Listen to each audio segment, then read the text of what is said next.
Hello, everyone, and welcome.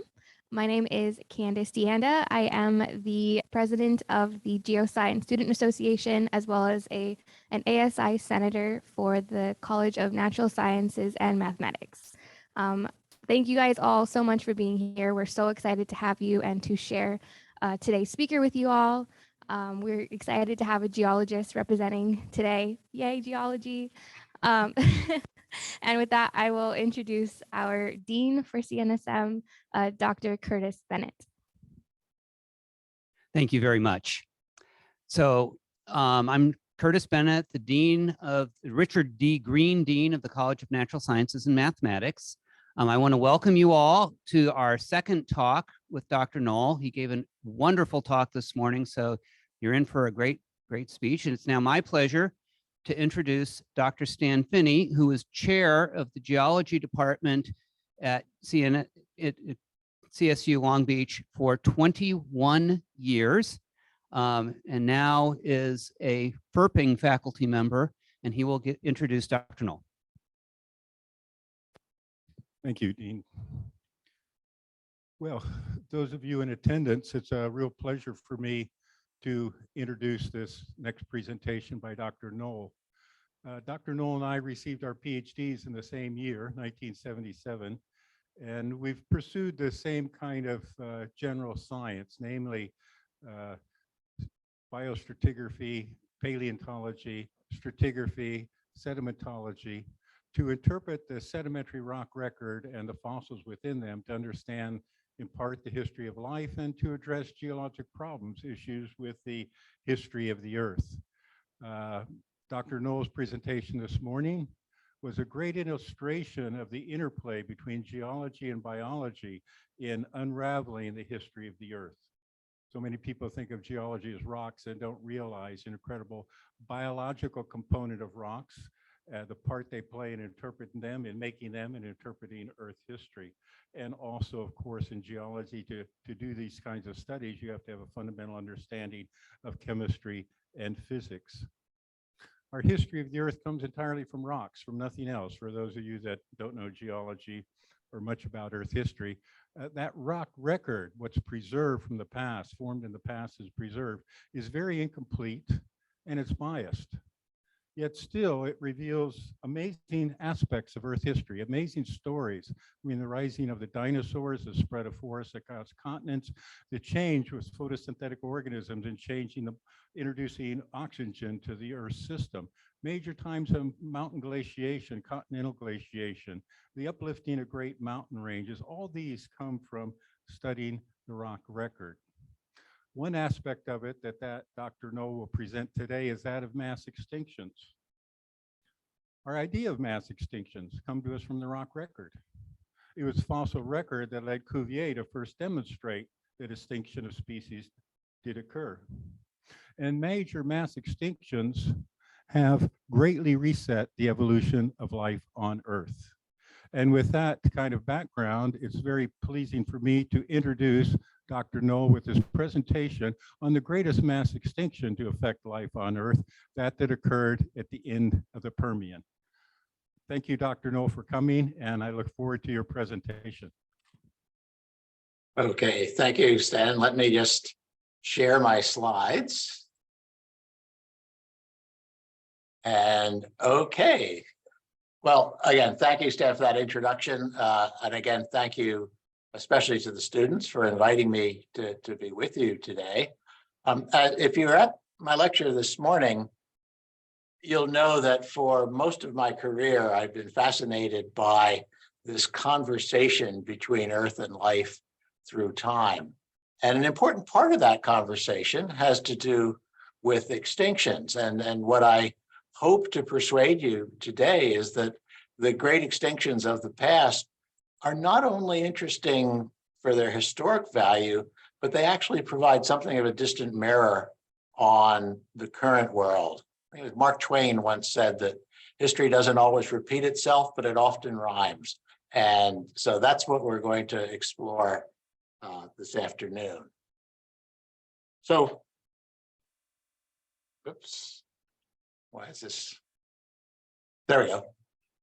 I'm going to start out with something that's absolutely mundane. What you're seeing in that picture is something called the dusky seaside sparrow. Turns out there's a fair diversity of sparrows in the sort of coastal wetlands of the southeastern United States. And in the 1870s, the dusky seaside sparrow was identified as being a distinct population of sparrows and given its own name. That population thrived, as far as anyone could tell, for a long time until the 1940s and 50s, when a variety of programs originally designed to cut down on the menace of mosquitoes, including DDT and flooding of some mosquito areas, started eating away at the population. And then in the wake of that, there was a great deal of actually draining of the marshes for construction purposes. And the result was a plummeting in the population of the dusky seaside sparrow, and the last known individual died in 1987.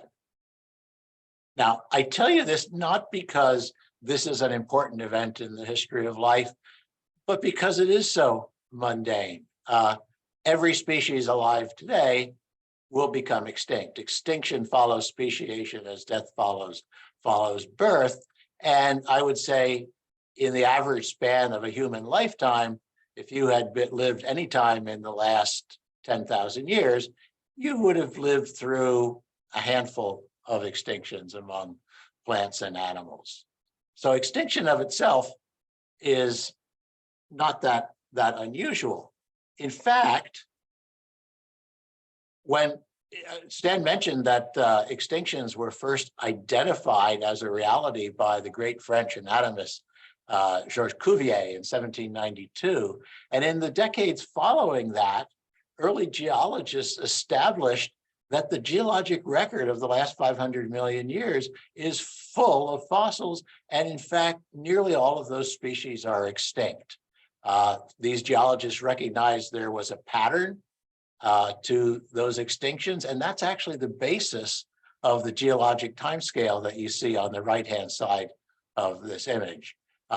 Names like Jurassic, Cretaceous, Ordovician were really based on the succession of fossils found in those rocks. Now, I really like this diagram on the left, which comes from an English textbook published in 1860 by a man named John Phillips. And what you see is kind of a notional history of life. He didn't have any, quantitative analysis, but this was just his sense of what diversity was like. And you'll see that the first interval with animals, called the Paleozoic, has a moderate number of species. The Mesozoic following that has more, and the Cenozoic leading up to today has still more. But what's interesting about Phillips's diagram is that he noticed that extinctions weren't distributed homogeneously through time. And that is, while there's extinctions all through the Paleozoic interval, somehow the fossils and the organisms that lived in the Paleozoic were particularly different from those that lived in the Mesozoic. And those in the Mesozoic were particularly different from those that lived in the Cenozoic. And he shows this as a notional drop in diversity. So that's really pretty interesting. And you might guess that geologists would have hopped on this to try and understand why we have this heterogeneous distribution of extinctions in the rock record. But in fact, very few people did. And it wasn't until the late 1970s and into 1980 that programs showed that there was something of tremendous value here. And one of those programs actually took place mostly in the library. What you see on the person you see on the right is the late Jack Sepkoski. And Jack was a graduate student with me in the 70s. And while many of us spent our time in the lab, Jack spent a lot of time in the library just tabulating the first and last appearances of marine animals through time. And that led to the diagram you see on the left, which is, I think, one of the truly important paleontological diagrams of all time. It's simply showing recorded diversity of marine animal life through the last 500 million years of Earth history. And a lot of the things that John Phillips understood intuitively, we see in this quantification. There's a moderate number of species in the Paleozoic interval. You get to have more in the Mesozoic, still more in the Cenozoic, as Phillips suggested. And you see that separating the Mesozoic and the Cenozoic is this tremendous drop in diversity. Half of the genera disappear. Separating the Paleozoic and Mesozoic is an even larger drop in diversity. So Phillips was right. There was a concentration of extinctions at the boundaries of these large-scale geologic intervals.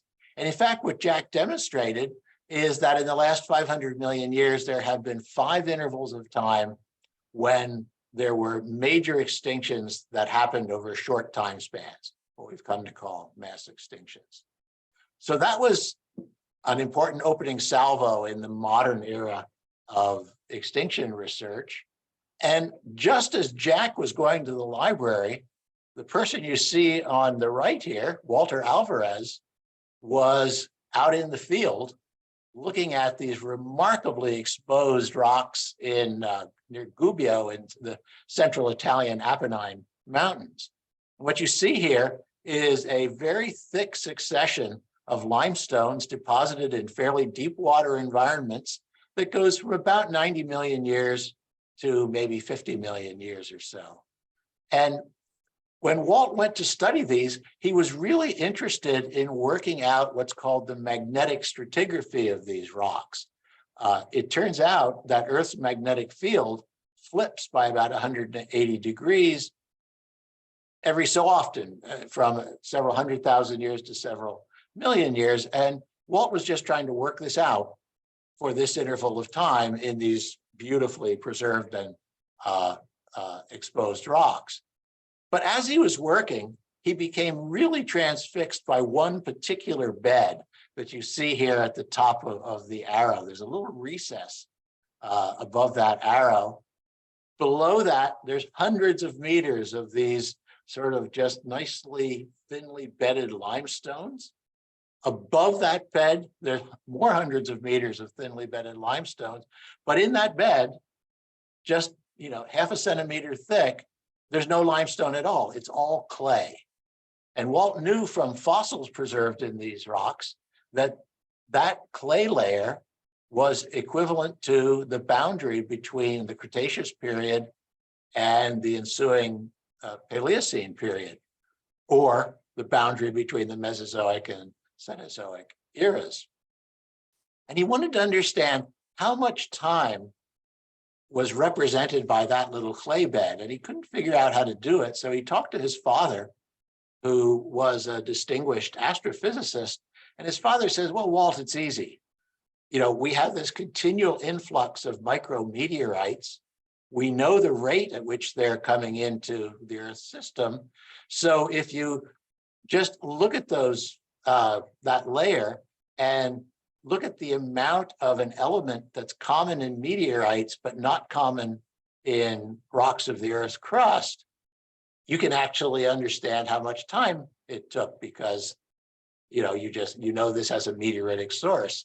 And so Walt and his colleagues looked at the element iridium, and what they found, as seen in the next slide, was this. This is an old slide that Walt gave me many years ago. There is almost no iridium in most of the beds above and below the boundary layer. In fact, what looks like a little shoulder to the boundary layer really occurs because worms that lived after the event of the KT boundary just burrowed through the rocks and redistributed some of the iridium. But what they found was that the amount of iridium in that boundary bed was like 1,000 times higher than the amount of iridium in the rocks below it and above it. And that had two possible interpretations. If you followed what Walt's dad had suggested, you would have concluded that that clay layer took about 20 million years to accumulate. But Walt knew that was crazy, so he ended up opting for the alternative, and that was that a lot of iridium came into the Earth in an instant. That is to say that at that moment in time, at that time when we know there are many extinctions, there was a meteorite bombardment by a meteorite about 11 kilometers in diameter. Well, when that paper was published, it just set off a firestorm of interest. There was a lot of critical comments on it, but a lot of excitement as well. And as often happens in science, that led people to go out into the field and look at other places where that boundary was exposed.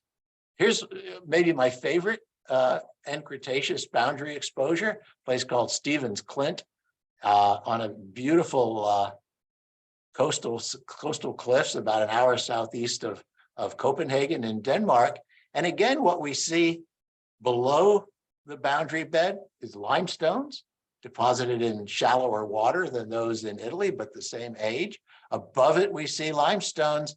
And in the picture in the lower left, my Danish friends are looking at the bed that you see in the lower right. And once again, limestones below, limestones above, clay at the boundary, and that clay was enriched in iridium.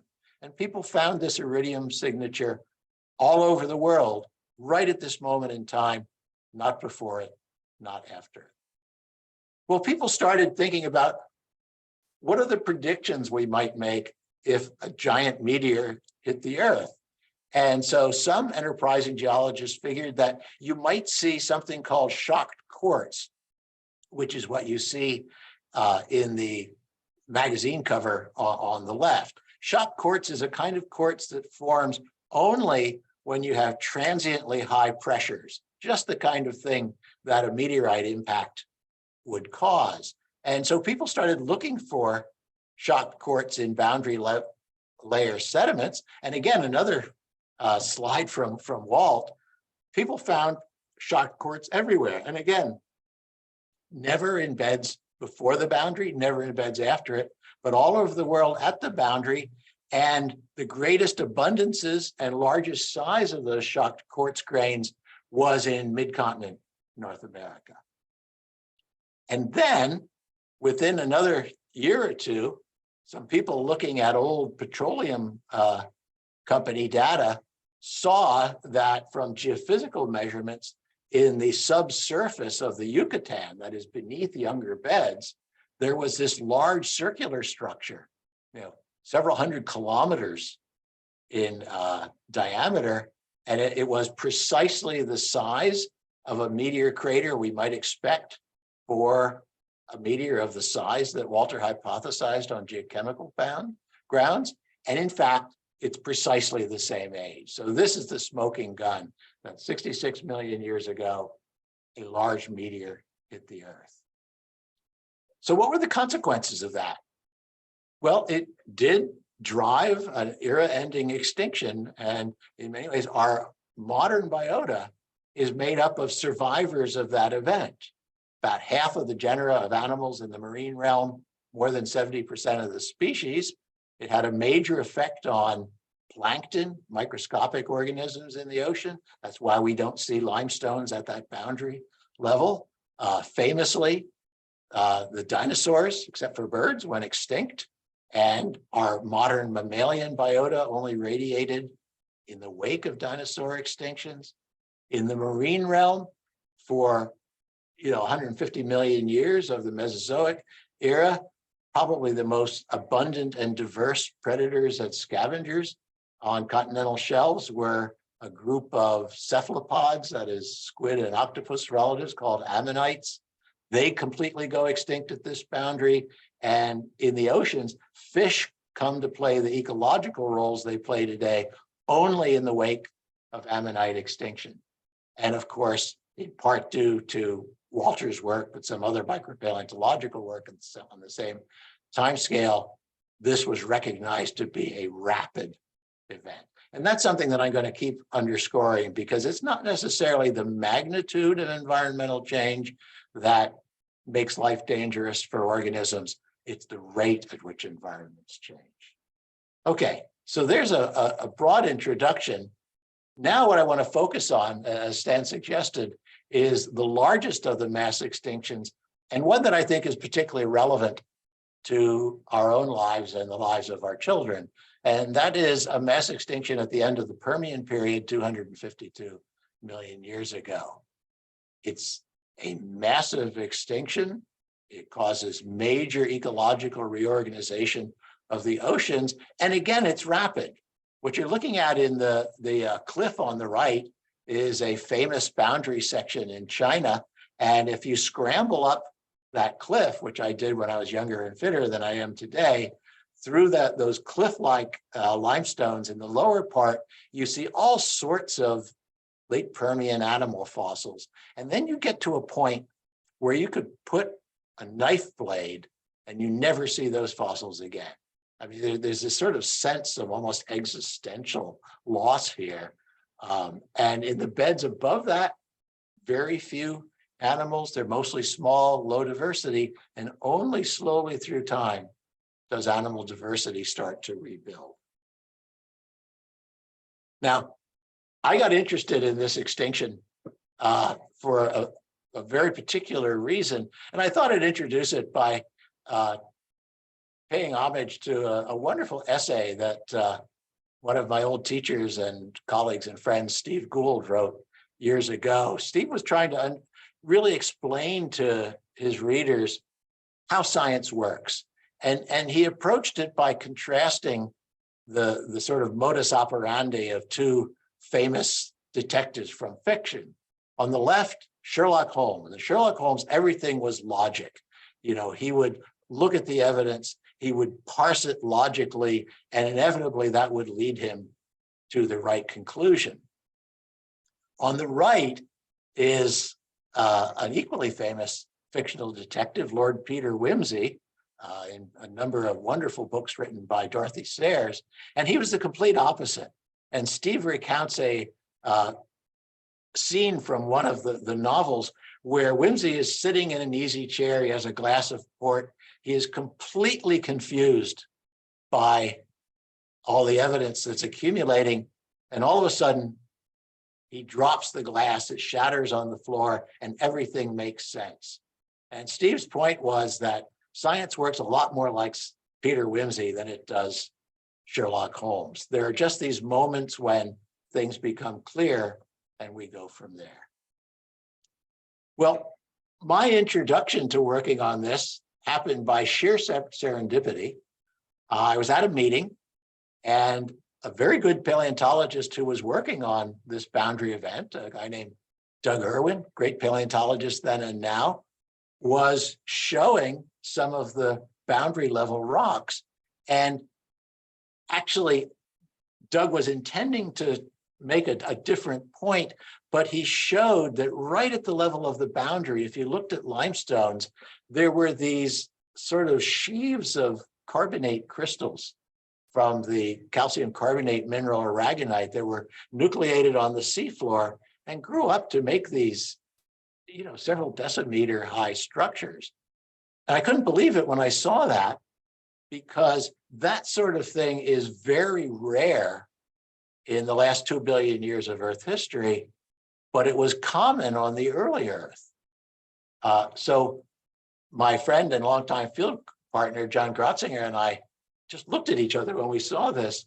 And by the next day, we were embarked on a project to try and understand, you know, why it is that the geologic record of limestones should show transiently something that was common on the early Earth. We had all sorts of hypotheses, most of them wrong, as it turns out, but it was very hard for us to figure out a way of understanding those rocks without having a rapid increase in the amount of CO2 in the atmosphere. And so, armed with that, another friend of mine, Dick Bombach, a very good paleontologist again, and I decided that we wanted to find out what would be the biological consequences of a sharp increase in atmospheric and oceanic CO2. And you know, it turns out in those days, you couldn't just go to a book called CO2 and Mass Extinctions or anything like this. So what we did was, again, literally went to the library for 3 months and looked at hundreds of physiological experiments done over the years where physiologists had introduced high CO2 levels to experimental conditions with animals. And the more we read, the more we understood that there were predictable consequences of CO2. So you can ask, what should have happened if you add a lot of CO2 to the environment? First, CO2 is a greenhouse gas, so we should have global warming. Second, CO2 dissolves in seawater, it reacts with water and ends up releasing hydrogen ions, which decrease the pH of water, something that's come to be called ocean acidification, although that term wasn't coined at the time we were doing our first work. Because the oceans are warmer, they can't carry as much oxygen, so we should see evidence of oxygen decline, particularly in deeper water masses. And then there's a variety of direct physiological consequences of CO2 on organismic function, something they call hypercapnia. And so in studying this, Dick and I did come up with a series of traits that could be fairly reliably identified from fossils. And we had essentially made up a list of the traits that should make organisms fairly tolerant of CO2 change and all of these consequences, and traits that would make organisms more vulnerable. And here's what we found. If we took, based on things like skeletal minerals, metabolic rates, anatomical complexity, whether they were living in the sediments or on top of them, we sort of scored all of the taxa of marine animals in the Permian and Triassic rocks. And those, the top graph A is those taxa we predicted would be vulnerable, and they really cash it in. They lose 90% of their diversity. I should say, this looks like it's a slow dive into the Permian, but at least in part, that's because there are simply fewer rocks as we approach the boundary. So part of that is artifactual. There's a major change. And if you had the kind of anatomy, skeletal mineralogy, and ecology that's associated with vulnerability in the experiments we looked at, it was a bad day. On the other hand, if you look at taxa that we predicted to be tolerant, yeah, they lose some diversity, but nothing like what happened to the others. And that really was our first clue that, you know, carbon dioxide may have been the major culprit in causing the largest known mass extinction. Just a few more diagrams just to drive this point home. Here are two groups that we would have predicted to have high vulnerability to extinction. One is a group of so-called bryozoa, colonial animals that were abundant and diverse in the Paleozoic, and this particular group abundant, and then it caches it at the end of the Permian, and they are not important again. And then there are brachiopods, which I always tell my students were some of the great couch potatoes of the Paleozoic oceans. They have very low metabolic rates. They have very simple anatomy. And again, the brachiopods that were probably the most common animals on the seafloor for much of the Paleozoic era go almost completely extinct at this time. Now we can contrast that with organisms that made their skeletons out of calcium phosphate rather than calcium carbonate, because we would predict they wouldn't see the same consequences. And so at the top, we have a group called conodonts, known mostly from these tooth-like structures. These were early branching relatives of vertebrates. They don't particularly show much evidence for mass extinction. We look at sharks. Again, diversity declines, at least recorded diversity declines through the Permian, but nothing all that catastrophic. And then if you look at bony fish at the bottom, they actually radiate as you go into the Triassic. So these two groups follow the predictions very nicely. And then just one more, a group of protozoans called foraminifera And if you look at Permian rocks, you commonly find whole beds of limestone like you see on the right, where it looks like the limestone is just made of orzo or Rice Krispies or something. And these are a group of foraminifera called fusilidids. And again, if you look at A here, the foraminifera that made calcium carbonate skeletons had about 40 or 50 genera throughout the Permian, and then almost all of them disappear at the boundary. In contrast, in the same oceans, in the same ecologies, there were foraminifera that actually make their skeletons not by precipitating calcium carbonate, but by just taking little pieces of sand and gluing them to their surface, something called agglutinated tests. Those species were about as common as the other ones throughout the Permian, and you can see there's basically no effect of the end Permian extinction on them. So having a carbonate skeleton versus not makes a big deal. And in fact, when we published our first paper, I did write to someone I didn't know at the time named Hans Otto Portner, but Hans was doing some of the best physiological work on marine animals at the time, not because he wanted to understand the past, but because he wanted to understand the present and future. And Hans was actually very supportive. And in fact, just last year, I published a paper with Hans and his students on modern skeletal vulnerabilities to global change. And Hans just said, why don't you just look at skeletal biology? And so when we did that, we found that those organisms that had a heavy commitment to a calcium carbonate skeleton and had only limited physiological ability to modulate the fluids from which they make their skeleton, they lose most of their genera. Organisms that have little or no calcium carbonate skeleton don't notice the boundary. And in between are things like mollusks and arthropods. They're in the middle. And then if you look further into that group and look at some of the other predictors of vulnerability of extinction, again, within that group, ones that have high vulnerabilities on the basis of other traits are the ones that go extinct. So CO2 and its effect on many aspects of biology, including skeletal biology, seems to be important. Well, we now know what the source of that CO2 is. It turns out there is massive volcanism in what's now Siberia at this time.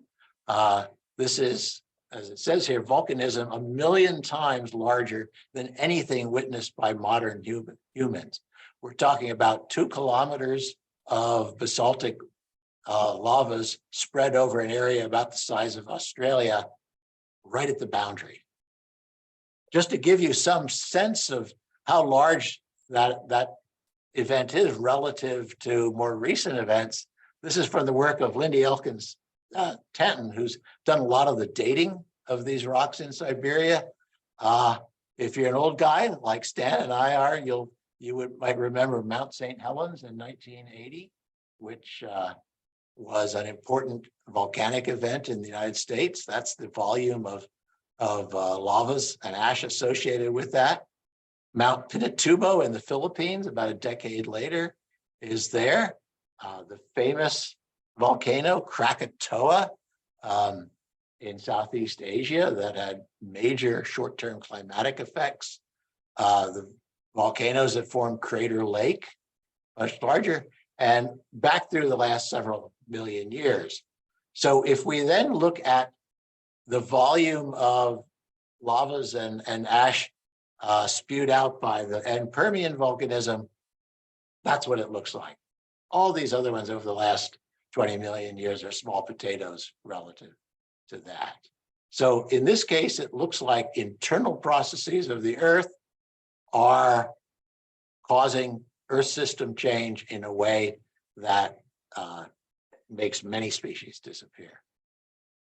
So what happened? Again, at the end of the Cretaceous and the meteorite, it's an era-ending extinction. It's an estimated something like 90% of marine animal species disappeared. Prior to this boundary, if you walked across the seafloor, you'd see mainly brachiopods. After that time, you see mainly clams. There were lots of organisms called corals in the Paleozoic. They all disappeared. Modern corals evolved by essentially sea anemones evolving de novo calcium carbonate skeletons after the extinction. Again, if you looked at the arthropods on the Paleozoic seafloor, trilobites were probably the most abundant and diverse group. They do not survive the boundary, but there's a major expansion of the ancestors of shrimps, lobsters, crabs after the boundary. So the whole ecosystems are changing, and the scenario seems to be that we have this major outpouring of Siberian flood basalts. And it's important that some of the sediments or younger rocks that these basalts plumb through on their way to the surface are carbonates. And we know from the modern day volcanoes that volcanoes like, say, Mount Etna and Mount Vesuvius, which also plumb through carbonates, have much higher CO2 loads than other volcanoes. Also, they're plumbing through some evaporites, that is salts, particularly sulfur salts like gypsum, and that would add some interesting chemistry to the atmosphere. They also spread out over coal swamps, and that probably added to both the CO2 and possibly methane release at this time. So a lot of stuff is coming to the atmosphere. Global warming is not only a prediction, but can be documented in the geologic record. Major expansion of oxygen depleted waters beneath the surface layer, again, widely seen in the rock record. We should see ocean acidification, and that, of course, we think is what is behind this vulnerability of many calcium carbonate producing organisms. And, you know, if you think about it, rapid global warming, ocean acidification, oxygen depletion, and hypercapnia are all occurring. They're all contributing to the extinctions. And if you read the newspaper, you'll realize why I'm considering this to be a distant mirror on the 21st century. Just to then sort of finish our homage to John Phillips, what you're looking at is the results of a very nice project that a former postdoc of mine, Drew Macenti, led in 2018. And he used something called network analysis. It's simply a data analysis framework to see how much community ecologies changed at various times in the last 500 million years. And it shows, just as Phillips intuited, there is major change, particularly at the genus and family level at the end of the Cretaceous. There is major change at those levels and also at a higher taxonomic level, the ordinal level, at the Permian and Triassic, just as Phillips thought. There is some change during a mass extinction at the end of the Triassic period, but not as much. Interestingly, the Devonian extinction, which is actually somewhat different in that you can see it's sort of a protracted event that's driven as much by failure to speciate as it is by extinction per se, but that causes large changes in the ecology. Pache Stan, the great Ordovician mass extinction, although a lot of species and genera disappeared, seems to have a lesser effect on marine ecology. And then curiously, the biggest change we see in the last 500 million years is actually associated with the radiation of animals during the Ordovician period. So big changes are afoot when there are mass extinctions. Just another way of looking at this, some work that I did with Dick Bombach years ago. Here we've just divided the skeletonized biota of the last 400 million years into two groups. Those that in terms of our thinking about CO2 and that we think are better buffered in terms of their physiology, those that are less well buffered. And you can see that through time, the proportion of well-buffered taxa increases. But notice it isn't simply a gradual change over this whole time interval. Almost all the change happens at the end of the Permian, at the end of the Cretaceous, when you have these big era-ending mass extinctions. One other event or way of looking at it, we just said animals that are motile, that is to say, they move by their own actions. Those that don't move, again, through time, motile animals come to be a bigger percentage of the fauna. But again, most of the change happens at these two extinction horizons. And frankly, it doesn't matter what characters we would have chosen. The times of large-scale ecosystem change are the times of great mass extinctions. Okay, well, let's then bring it up into our own epoch. As many of you know, there are many earth scientists and many biologists now speak of the Anthropocene epoch. That is the epoch in which technological humans are exerting an almost unprecedented influence on life and environments. And I think the important thing is to be clear on is that you live in a geologically unusual time. The rate of CO2 change during your lifetimes is orders of magnitude faster than rates of CO2 change during even major events in most of Earth history. So the Earth is changing rapidly. As I said before, rapid change is not the friend of the biota. So how can we understand what's going on today within the framework of what has gone on in the past? And let's be clear that in some ways, the great triumph of humans has been technology. You know, if you go back just 200 years, basically the strongest source of power we had was probably horses. Diseases were rampant. You know, in Victorian London, less than half of children survived until adulthood because of diseases that now, at least in developed countries, are much less important.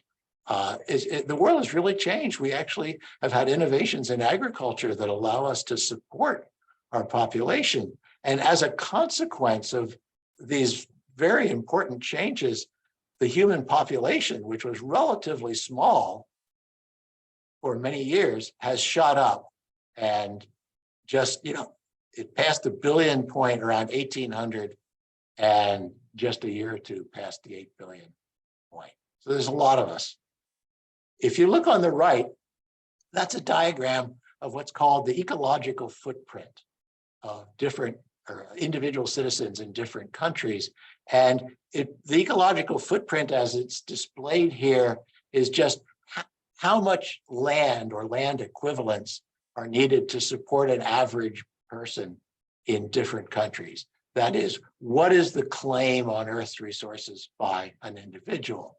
And not surprisingly, if you look on the x-axis where the more highly developed a country is by these metrics, the more to the right you are, highly developed countries make large claims on ecosystems and their services.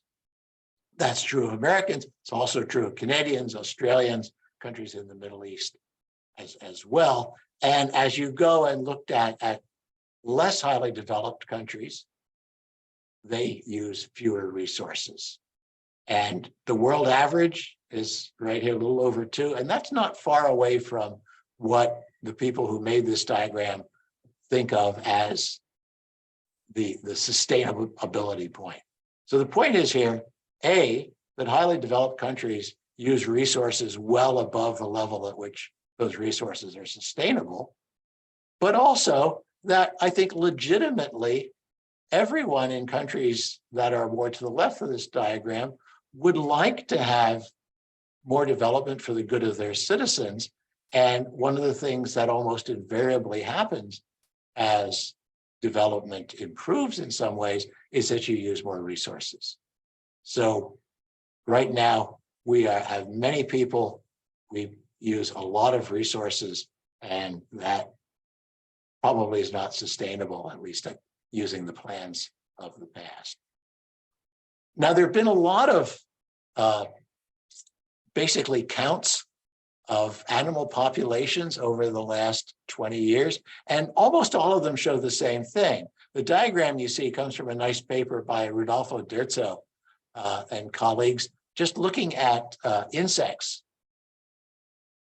basically over the last quarter century or so, and most insect groups have declining populations. In North America, there have been some very good surveys of birds. Bird populations have declined by 30% over the last half century. Some more recent work done in Germany, again, by any measure that you look at it, the abundance and diversity of insects has declined in important ways just since 2008. There was a nice paper a few years ago on Australia where they documented a 50% decline in coral coverage in the Great Barrier Reef over the 25 years before 2010. It's also the case that 10% of the indigenous mammal species in Australia have disappeared since the coming of Europeans. So, population decrease is not in and of itself extinction, but it's the road down which populations go en route to extinction. And it's important to emphasize that nearly all of the changes documented in these analyses are not due to global change. They're due to land use change, they're due to pollution, and they're due to overexploitation of some species. Now, I mentioned that because those things are not stopping, but increasingly now they are being played out in the context of a rapidly warming globe. What you see here is simply an estimate of mean annual temperature change relative to a sort of mid-20th century baseline. And you can see almost everywhere temperatures are going up, and they're going up with particularly rapidly in high northern latitudes, which has the consequences, among other things, of melting glaciers and sea ice. Why is that happening? Well, that's pretty clear.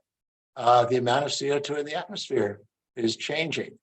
This is a truly important body of work started by the late Ralph David Keeling, where beginning in the late 1950s, he built an observatory on Mauna Loa in Hawaii, and every hour that observatory measures the composition of the atmosphere and the amount of CO2 in it. And what you see, this is a diagram up to date as of Sunday, shows that during the last 50 years or so, the amount of CO2 in the atmosphere has increased by about a third. And that is a rate, as I said earlier, orders of magnitude higher than the rates at which CO2 is thought to have changed in most times in the past. The reason you see this sort of sawtooth feature is because there's a lot more land in the northern hemisphere than there is in the southern hemisphere. So in the northern hemisphere summer, there's a lot of plant growth, CO2 is pulled down. In the winter, there's not that much photosynthesis going on, but respiration continues apace and CO2 goes back up. And there is, through time, this large increase. Now, this brings us to something that is important, particularly because there's so much misinformation about it. How do we know that the changes that we're seeing are due to human activities? After all, couldn't it just be that solar radiation is changing through time? Or could it be that volcano intensity is changing through time? And so let me just walk you through this slide, because I think that makes the story clear. Measurements show that the Earth is warming. That's not some liberal woke conspiracy. Those are measurements. And I think almost everywhere on Earth, people who've been around for 50 years or so can just see that the Earth is warming.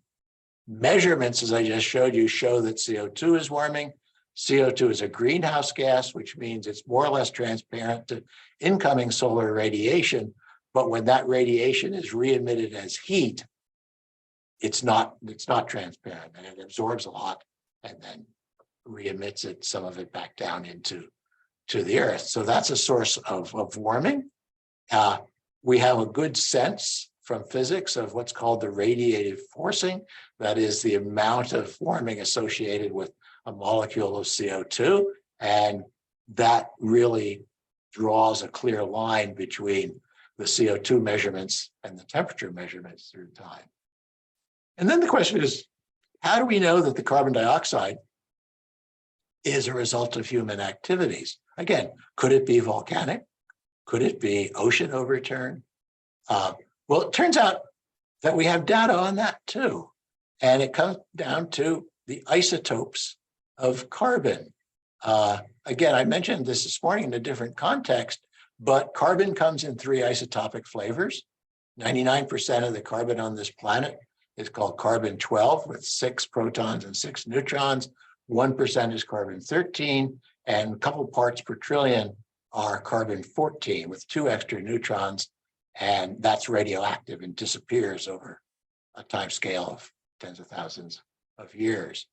And just as people measured the amount of CO2 in the atmosphere over the last 50 years, they were measuring the isotopic composition of CO2 in the atmosphere over those years. And it turns out that volcanoes released from seawater, these are not capable of explaining what we see in the data. The only process that's capable of explaining it is the burning of fossil fuels, along with a certain amount of net increase in CO2 from cutting down of forests. So again, we have met the enemy, and he is us.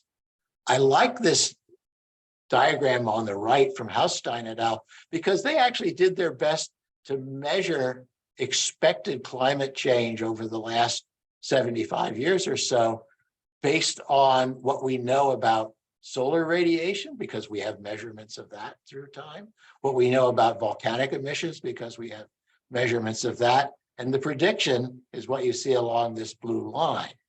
The data are these wiggly black lines. So the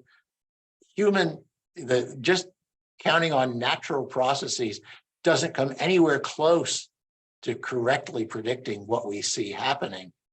If we include human-induced changes, things like fossil fuel burning, then in fact, the models accurately reproduce the data. And then so it's pretty clear that humans are involved. And I will say that commonly when I talk to people, and just well-meaning people, it's hard for people to really take in the notion that humans could be important on the same scale as volcanoes, what I call the little old me complex. But the fact is that this year, humans will emit 100 times more CO2 than all of Earth's volcanoes combined. So we are an important geologic force.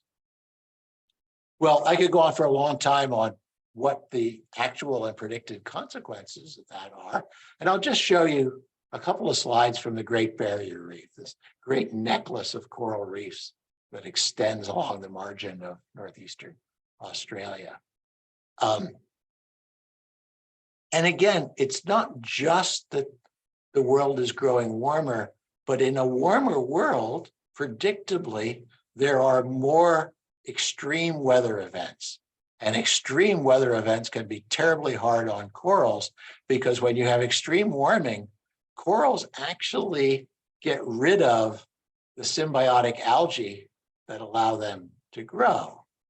And so in 2016, there was really severe bleaching in the northern Great Barrier Reef. Happened again in 2017 with the centroid a little bit to the south. In 2020, it happened all along the reef. And it turns out if you only have bleaching once a decade, most of the corals recover and they take in new symbionts and they continue to live. If you have bleaching events, as they're called, every couple of years, the corals die. And that's what's happening on the Great Barrier Reef. Now, I should say that there was a report issued just a few months ago that showed in the northern Great Barrier Reef, there's been a huge resurgence in the coverage of corals. And that's good news. But it's worth noting that almost the entirety of that increase in coral cover is a single species that's known to be particularly vulnerable to bleaching. So the victory may be transient. One more slide, based on some really nice work done by Rebecca Albright and her colleagues a few years ago, where they did experiments in some experimental stations along the Great Barrier Reef. And basically what they did in these particular areas was introduced CO2 and brought the environment of these particular little patch reefs to what we expect it to be like in the year 2100. And if you look at this diagram on the left, what you see is that in places where we just have control days, where there was no change to the environment, there's basically no change through time in either the amount of carbonate that the skeletons are making or in the solubility of the calcium carbonate mineral aragonite, which is what corals use to make their skeletons. On experiment days, when they introduced the 2100 conditions, big decrease in aragonite solubility, big decrease in net calcium carbonate. And we see this all over the oceans. In the lower left here is, again, you see in the red, the Keeling curve.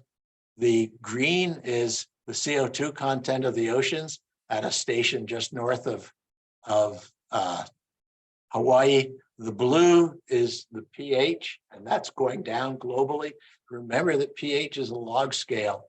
So what you see there is about a 30% decline in the carbonate ion composition of seawater. So again, not only temperature change, but ocean acidification is rearing its head. And so in closing then, we have to ask what kind of world we want our grandchildren to inherit. This is a beautiful picture of a reef in Tahiti. At least it's beautiful until you understand that all the light-colored corals are dead. And that's going to become an increasingly common picture over the next decade, unless we choose to do something about it. So you can see why I think that the end Permian record of massive increase in CO2 and its consequences for warming, ocean acidification, other changes does give us a framework for thinking about the 21st century. And I like to think of the end permanent record a little bit like Dickens' Ghost of Christmas Yet to Come. You know, many of you have probably read A Christmas Carol, the famous story by Dickens. And if you did, you'll remember that when the Ghost of Christmas Yet to Come came to Scrooge, he didn't say, "This is how your life is going to play out." The ghost said, "This is what's going to happen unless you change your ways." And of course, the whole moral of the story is that Scrooge did change his ways and lived happily ever after. And I think that's the kind of decisions we face now, because the pattern of population losses and extinctions that we're seeing today in the oceans is very similar to that predicted by events at the end of the Permian. So what can we do? Well, there's things we can all do as individuals. They have to do in part with food. You can choose to eat as much as you can of food that's sourced locally, because, you know, if you're getting most of your food from 1,000 miles away or in South America or South Africa, that comes with a transportation cost. That's important. Also, the kinds of protein you choose to eat. There's an order of magnitude difference between beef and eggs in the carbon cost of producing a pound of protein. And again, it's easy to find these diagrams on the web that just shows you that there are some sources of protein that are very expensive in terms of the carbon content of the atmosphere, and some that are much less expensive. I think all of us over the next decade are going to see major changes in how we heat and cool our buildings. You know, the good news is that there's a lot of technology coming online that allows us to be much more efficient in both of these things. You know, all of us have seen much larger efficiencies in automobiles with hybrids and electric cars.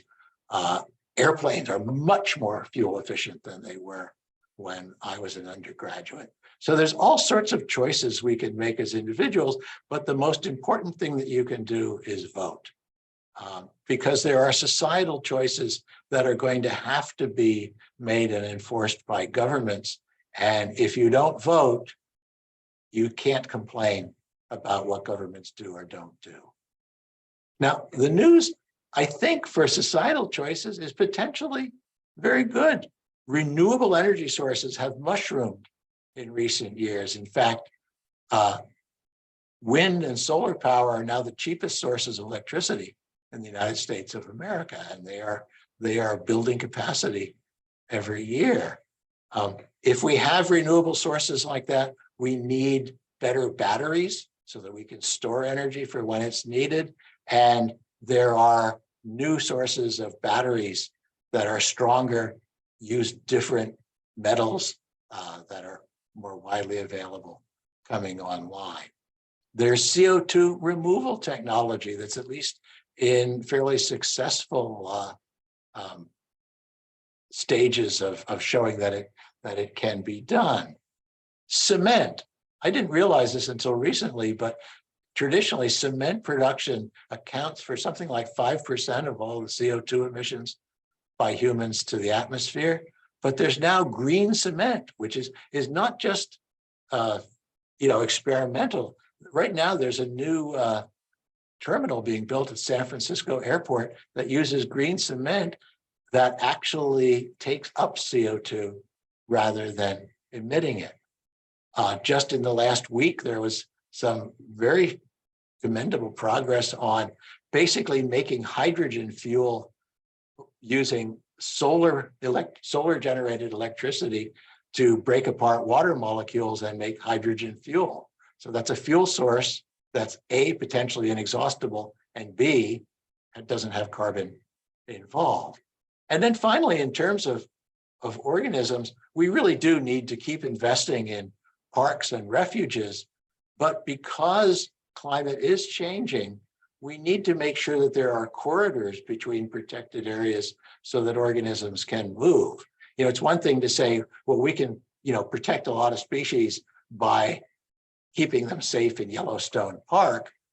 But, 30 years from now, Yellowstone Park will have a different climate than it does now. So we really need to ensure that populations can have ways that they can move across the landscape. But if we do that, I think there's real hope, but it's going to take all of us as citizens, as voters. For those of you, I talked to some engineers and physics students earlier today, you can be part of these changing technologies. And, if we all work together, I think we have a good chance of limiting, ultimately, perhaps correcting the changes we've wrought on the environment. And with that, I'll just say thank you, and I'd be happy to take any questions.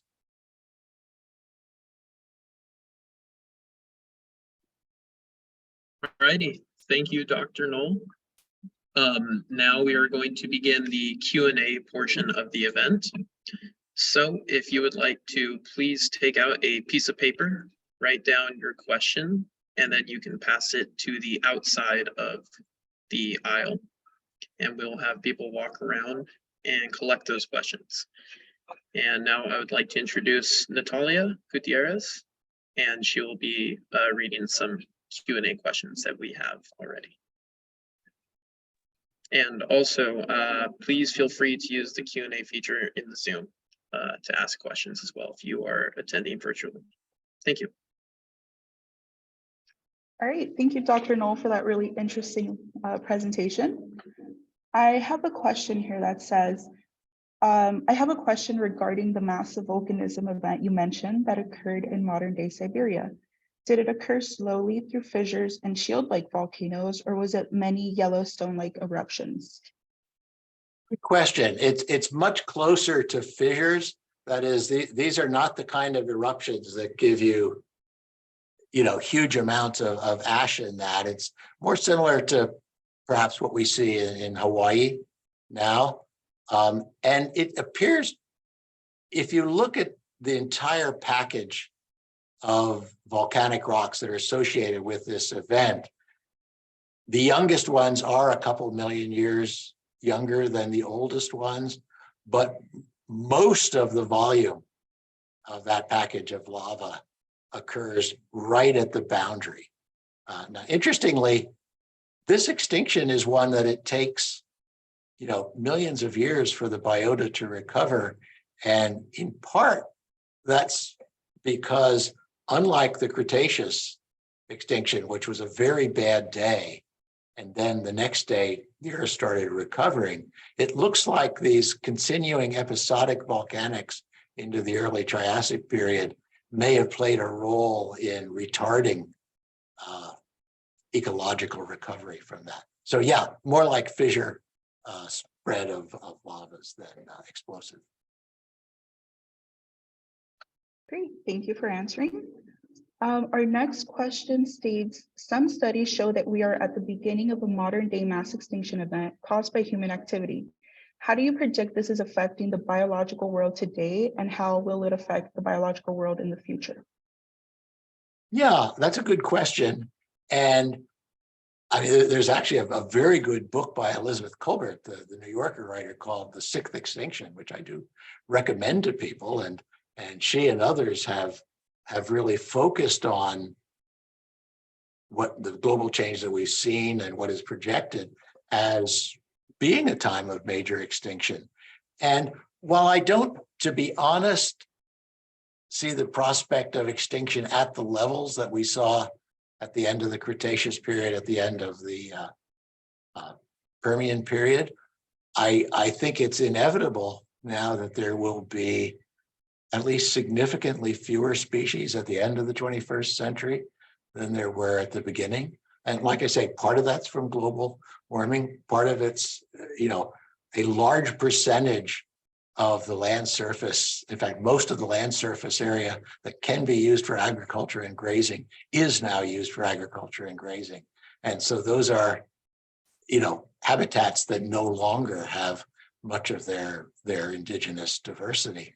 So I think there inevitably will be extinctions. There have been some already. That's likely to increase. The degree to which it increases, I think, depends a great deal on whether we make the kind of adjustments in our lives and our stewardship of the environment that I mentioned briefly in my last slide. That's a really good point. Thank you. Our next question is, how prominent do you think direct air capture CO2 removal techniques can get within the next 10 years? Yeah, Really good question. I only lasted one semester in college as an engineer, so I'm probably not the best person to answer this, but there are some fairly advanced technologies now that will capture CO2 from chimney stacks associated with power plants and things like that. There's also pilot projects that have shown that you can actually just take air and process it and scrub CO2 out of it.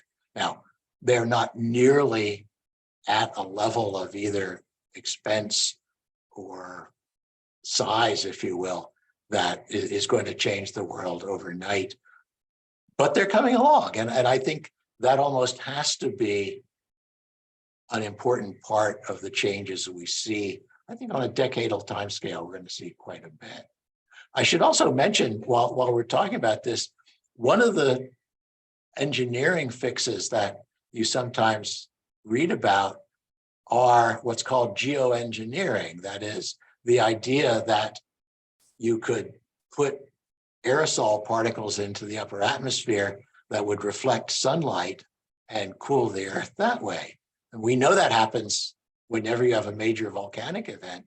It spews sulfate aerosols into the atmosphere and the world gets a little cooler, at least on the short term. There are some serious issues involved with that. I'm all for research on this. I'm not sure we're at the stage of wanting to deploy it, even if we could. First of all, the resources involved are huge, huge fleets of 747s flying several times a day to keep the sulfate in the atmosphere.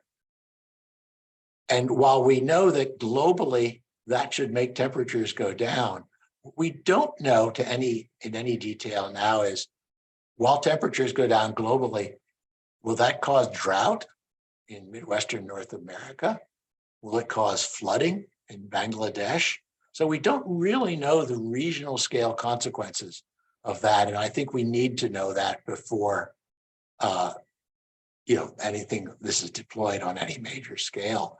And the other problem is sulfate aerosols only last in the atmosphere a few years and then they rain out. So you have to keep on putting them in to realize the continuing benefits of this kind of activity. And if you stop 25 years from now, it's like it never happened, because unless you stop using so much fossil fuels and generating CO2, the capacity for global warming will continue to increase. And whether or not you could sustain these sulfate aerosols in perpetuity isn't clear. So that's another potentially important technology, but one where I think we don't know enough yet to know whether that should be part of our portfolio or not. Thank you for answering. Our next question says, do we have any idea what caused the great outpouring of lava from the Siberian traps? Yeah, good question. It's from deep-seated emanations of magma, something that are often called plumes, and we know they happen episodically. We know that they are sourced actually fairly near the core mantle boundary. Exactly what drives that, there's been some work just over the last few years modeling what might drive it, but I think there's still some uncertainties. So I think we have a better sense of knowing that this does happen every now and again, and every year we're getting closer to understanding why it may happen, but I'm not sure we're there quite yet. Really excellent point. For our next question, carbon-14 is the most common isotope for dating, but if the density of carbon-14 is not constant across time, what methods go into accounting for the changes in this density? Yeah, again, that's an important question. And we know that the carbon-14 is basically generated by cosmic radiation in the atmosphere. So there's constantly a new supply of it. Its half-life, that is the time when half of it will decay down to nitrogen, is a little over 5,000 years. So it's very useful as a dating technique for archaeological things. It's not very good for telling you the age of the end of the Permian. That's where uranium comes into play. So we know that the formation of carbon-14 is not constant. In fact, I was just reading in Science magazine last week that there have been these events that are thought to be associated with radiation from supernovas hitting the Earth, perhaps every couple hundred years. And we see that as these big spikes in C14 in things like tree rings, which give us a year-by-year record of atmosphere and climate through time. So yeah, so we know that CO2 isn't constant. There are various ways of accommodating that. And so it still provides, in fact, by knowing about these cosmic ray events, the example that was given in this paper was we sort of knew that there were Vikings that came to Newfoundland sometime around 9, 10, 1100 AD. Now, because of these events, this one village, if you will, can be dated to 1021 AD. So you can use this variation to your advantage. Thank you for answering. Our next question reads, we still have to generate electricity for electric cars. How much of this is actually coming from green energy today? Yeah, you're absolutely right. We could not stop fossil fuel burning today and avoid economic collapse tomorrow. That said, now it's something, I'd have to look this up, so this is a guesstimate, but something on the order of between 10 and 20% of energy generation in the United States is now done by solar and wind energy, and somewhat less by water turbines, but that's another potentially important source of harvesting tidal energy. And that's going to increase. So I mentioned this green hydrogen, and that's very promising because you use solar energy to sort of generate the hydrogen, and then you have hydrogen, the most reduced substance we know of. So the amount of energy you get from oxidizing that is actually greater than you get from burning natural gas or coal.